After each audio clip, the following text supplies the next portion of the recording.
शारियार अफरीदी साहब।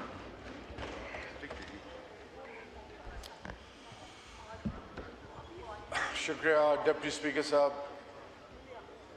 बिस्मिल्लाहिर्रहमानिर्रहीम। नहमदुहु व नसल्ली अला रसूलिल करीम, अम्मा बाद, फ़अऊज़ु बिल्लाहि मिनश शैतानिर रजीम। बिस्मिल्लाहिर्रहमानिर्रहीम। रब्बि इश्रह ली सदरी व यस्सिर ली अमरी वहलुल उक़दतम मिन लिसानी यफ़क़हू क़ौली। सदक़ल्लाहुल मौलाना अज़ीम। तमाम तारीफ़ें रब की और करबहा दरूद इमामुल अंबिया ख़ातिमुन नबीय्यीन हज़रत मोहम्मद मुस्तफ़ा सल्लल्लाहु अलैहि वसल्लम पे। डिप्टी स्पीकर साहब, आज 2 मुहर्रमुल हराम 1448 हिजरी है। सन 2026-27 का बजट कौमी असेंबली में वो हुकूमत जो कि सियासत के नाम और अपनी बुनियाद के हवाले से ना सिर्फ सवालिया निशान बन चुके हैं, बल्कि ये वो लोग हैं जो कि अपनी जाती हैसियत में खुद भी परेशान हैं। इनको इस चीज का एहसास जरूर है कि ये जिस चीज का हिस्सा बने, ये दाग कभी भी ये नहीं धो सकेंगे। जनाब डिप्टी स्पीकर साहब, रियासत का अपने अवाम के साथ एक मुआहदा होता है जिसे सोशल कॉन्ट्रैक्ट कहते हैं, इमरानी मुआहदा, और जान और माल के तहफ़्फ़ुज़ के अलावा रियासत माँ होती है। वो अपने बासियों को उनकी ज़रूरियात ज़िंदगी और सबसे बढ़कर ये कि उनको इज्जत और तकरीम अता का ज़रिया बनती है। लेकिन डिप्टी स्पीकर साहब, इस खुदादाद पाकिस्तान के इस ऐवान में हर साल बजट पेश किया जाता है और हर साल अल्लाह और अल्लाह के महबूब के साथ लड़ाई का ये ऐलान होता है, क्योंकि सूदी निज़ाम, बुनियादों को खोखला करना, अपनी जात की तजलील का सबब बनना और जगहसाई का सबब बनना। डिप्टी स्पीकर साहब, IMF, वर्ल्ड बैंक, जितने भी सर्वेज हुए वो चीख चीख के कह रहे हैं कि ये लोग बुरी तरह नाकाम हो चुके हैं, इन्होंने डिजायर्ड ऑब्जेक्टिव हासिल नहीं किए और इनका शिकार अब कौन है? आम पाकिस्तानी। पाकिस्तान की 29 से 30% लोग जो बिलो पॉवर्टी लाइन, अभी रिसेंटली खुद इन्होंने तस्लीम किया, वो लोग जिनकी जरूरियात जिंदगी, अपनी बुनियादें इस वक्त आजमाइश के मंजदहार में डूबे हुए हैं, वो लोग तकरीबन 7.5-8 करोड़ बनते हैं और ओवरऑल 45% पाकिस्तानी सतह गुर्बत के नीचे रहते हैं। लेकिन वजीर आजम फॉर्म 47 के फरमाते हैं कि 8,500 रुपए जिसके पास हो वो सतह गुर्बत से ऊपर है। 2022 में एक ऐसी हुकूमत को गिराने का जिसकी एक सोच थी कि रियासत फलाई हो, अवाम की इज्जत नफ्स मजरू ना हो, और सबसे बढ़कर ये कि कौम की माएँ बहनें बेटियां, कौम के बुजुर्ग, कौम के जवान, कौम के तमाम सोच और फिक्र, चाहे वो कश्मीर हो, चाहे गिलगित बल्तिस्तान हो, सिंध हो, पंजाब हो, खैबर पख्तूनख्वा हो और बलोचिस्तान, पाकिस्तान की तमाम इकाइयां, उनकी हर सोच का महवर जब जिंदगी का मकसद उस हुकूमत का था, सबसे पहले इन्होंने एक साजिश रचाई। साजिश में किसका साथ दिया? उन आकाओं का जो आज पूरी दुनिया को जकड़े हुए हैं, वो जो तिगनी का नाच नचवाते हैं, वो लोग जो सबसे पहले आपके मुल्क के अंदर मायूसी फैलाते हैं, फिर आपके मुआशी निजाम को कंट्रोल करते हैं, फिर आपकी आजादी सलब हो जाती है, क्योंकि दे से economically dependent can not be politically independent. जब आप मुआशी तौर पे मकरूज हो, आपकी आजादी आपसे ले ली जाती है। आज क्या वजह है कि IMF, आज क्या वजह है कि वर्ल्ड बैंक के डिक्टेशन पे ये हुकूमत आंखें बंद करके अमल कर रही है, at the cost of Pakistan, at the cost of the federating units of Pakistan, at the cost of the interests of Pakistan, and at the cost of the sovereignty of Pakistan. आज क्या वजह है, आज क्या वजह है कि बलोचिस्तान के लोग मायूस हैं। आज वहां की माएं, बहनें, बेटियां इस हद तक चल गई हैं कि उन्होंने असला उठा लिया है। जनरल जंजुआ को याद करो, उन्होंने एंगेज किया था बलोचिस्तान की बलोच मां को, पश्तून मां को, हर सोच की मां को रीच आउट किया था और उन्होंने कहा था कि हमारी औलादे कुर्बान, लेकिन पाकिस्तान पे कॉम्प्रोमाइज नहीं होगा। आज सवाल यह निशान है, जब मुआशी आजमाइश में लोगों को मुब्तला करेंगे, जब आप बेसिक यूटिलिटीज नहीं देंगे, जब आप उनके हकूक पर डाका डालेंगे, तो फिर आप कैसे तवक्को कर सकते हैं कि अमन आएगा। सिंध की धरती, जनाब डिप्टी स्पीकर साहब, आपका ताल्लुक है वहां से। पागल कुत्ते की वैक्सीन सिंध में नहीं मिलती। सिंध के लोग आजमाइशों में डूबे हुए हैं। वहां पे बुनियादी जरूरियात छीन ली गई हैं, वहां पे जमीनें, वहां पे बदमाश कल्चर उनके बुनियादी हकूक को सलब कर चुका है। वो सिसक रहे हैं, अल्लाह के बाद वो पाकिस्तान की इस ऐवान की तरफ देखते हैं।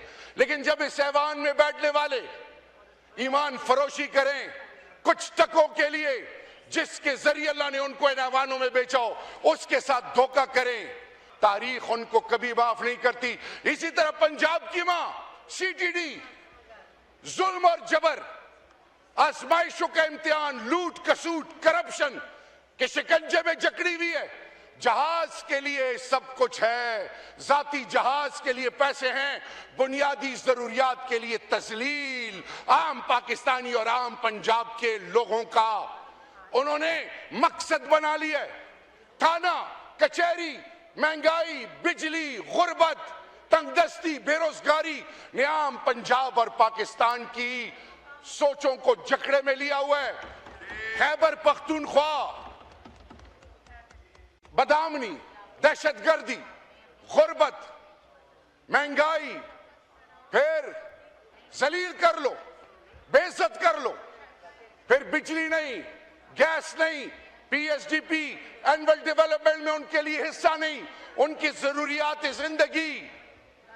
जाएं तो किसके पास जाएं? फिर खैबर पुख्तूनख्वा का जवान बच्चा अगर गलती से मरी चला जाए, अगर गलती से कराची चला जाए, उसको रोक दिया जाता है, उससे फॉर्म बे मांगा जाता है, उससे शनाख्ती कार्ड के बाद उसको डिटेंशन में रखा जाता है। क्या मैसेज दे रहे हैं आप? मॉक एक्सरसाइज होती है, दहशतगर्द का हुलिया पठान का बनाया जाता है। What you are trying to portray, Pashtuns are the best line of this motherland of ours. Pashtun was the first line defense of Pakistan. आप क्यों दीवार से लगा रहे हैं? क्यों उसकी तस्लील का जरिया बन रहे हैं? गिलगित बल्तिस्तान के लोगों को, मैं अभी बाय इलेक्शन में गया, जिस तरीके से गया, कश्मीर में क्या हो रहा है? 35A 370 एब्रोगेट करने के बाद हिंदुस्तान पूरी दुनिया में तजलील हो रहा था। 1800 से लेकर अब तक कश्मीरियों ने हमेशा एक बात की, आजादी की। उन्होंने हमेशा पहले सिख, फिर उसके बाद हिंदुस्तान को सवालिया निशान बनाया, कटहरे में खड़ा किया। अफसोस, सद अफसोस, आपने कुछ सीटों के लिए, जिस तरह गिलगित में आजाद अरकान को उठा के किसी की झोली में बैठा दिया, कि आज आपकी दुनिया बात सुनने के लिए तैयार नहीं। आप ग्लोबल लेवल पर एंगेजमेंट चाहते हैं। हमें कोई शक नहीं कि पाकिस्तान का रोल बड़ा कलीदी है। Geo strategic location, recent times में इजराइल वीज़ावी ईरान, जो कुछ हुआ पूरी दुनिया ने देखा। लेकिन अगर आप ग्लोबल लेवल पर एंगेजमेंट्स रखते हैं, बलोच की मां के पास भी जाएं, बलोचों के बुजुर्गों के पास जाएं, उनके रिवायात और उनके अकदार को भी वैल्यू करें। ये ना कहें कि आप कहीं कैबिनेट मेंबर कहे कि एक ऐसे चौकी मार है। Whom you are trying to challenge, whom you are trying to convince, you cannot dictate through force, you cannot undermine any federating unit of Pakistan, क्योंकि हर पाकिस्तानी का जिंदगी का मकसद क्या है कि पाकिस्तान का मतलब क्या, ला इलाहा इल्लल्लाह। इसी तरह आप जब गैरों को एंगेज करते हैं, एक प्रेसिडेंट मुशर्रफ थे, उन्होंने वाजपेयी साहब से हाथ आगे बढ़ के मिलाया।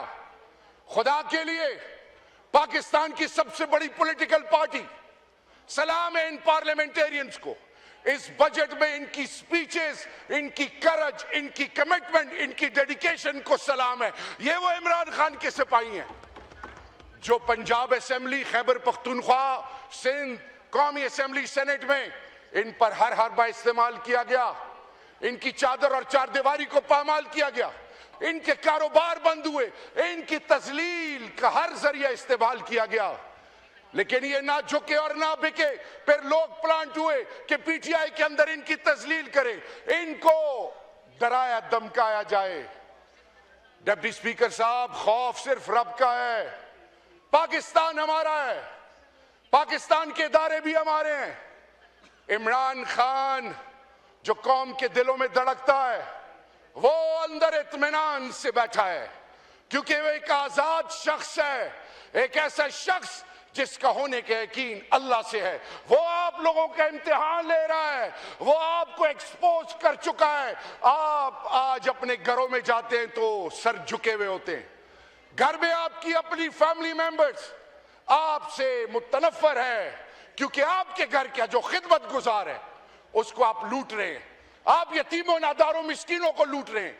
वो लोग जो लिगाफ़े काबा पकड़कर पाकिस्तान के लिए दुआएं करते हैं, वो ओवरसीज पाकिस्तानी जिनकी सेकंड थर्ड जनरेशन अब पाकिस्तान से मुतनफ्फर इसलिए कि आपकी FIA उनकी तजलील का सबब बनते हैं, वो कैसे एतमाद करेंगे? डिप्टी स्पीकर साहब, खुदा के लिए financial independence is the need of the our.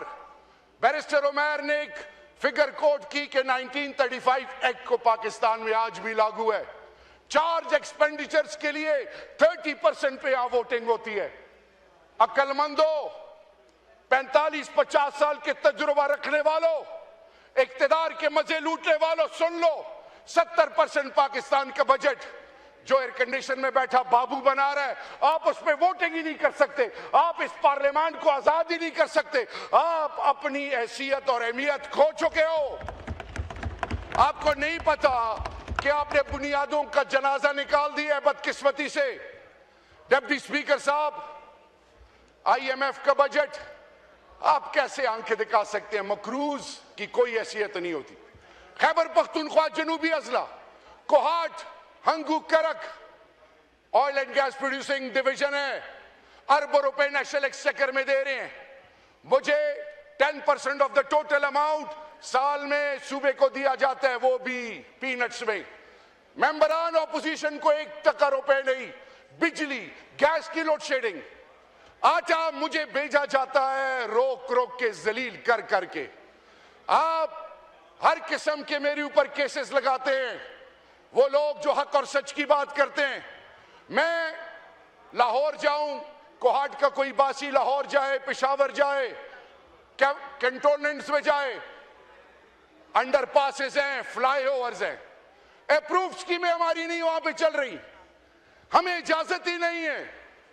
हम oil and gas producing district में एक एग्जेम्पलरी टेक्निकल कॉलेज नहीं है, गर्ल्स कैडेट कॉलेज नहीं है, आपके पास state of the art hospital नहीं है। सारा कुछ कहते हैं वफाक कंट्रोल कर रहा है। वफाक तो ये वही था ना जब इमरान खान की हुकूमत थी। कोविड के बावजूद तमाम इंडिकेटर्स क्या चोक कर रहे थे, 6%, 6.5% ग्रोथ थी, लार्जर मैन्युफैक्चरिंग यूनिट्स दिन रात काम कर रहे थे। तो मैं सिर्फ आपको एक बात बताना चाहूं डिप्टी स्पीकर साहब, आप खुदा के लिए, वो लोग जो काइनेटिक एनर्जी पर बिलीव करते हैं, घर के बासियों के साथ काइनेटिक एनर्जी नहीं चलती। आपने उनको जीतना होता है, उनके दिलों को जीतना होता है। आप क्यों भूल गए हैं कि वो लोग जिन्होंने असला उठाया था केपीके में, उनको आपने, वो खुदकश बमबार बन रहे थे, आपने उनको एंगेज किया। आज वो पाकिस्तान के रियासती इदारों में की स्टेक होल्डर्स हैं। बलोचिस्तान में जनरल जंजुआ ने एंगेज किया, सरेंडर किया, वो मुआशरे का हिस्सा बने। जाएं, लोगों को गले लगाएं, खुदा का वास्ते, for the sake of Pakistan. मेरी अम्बल सबमिशन है, मुहर्रम का महीना है, आजमाइश और इम्तिहानात का।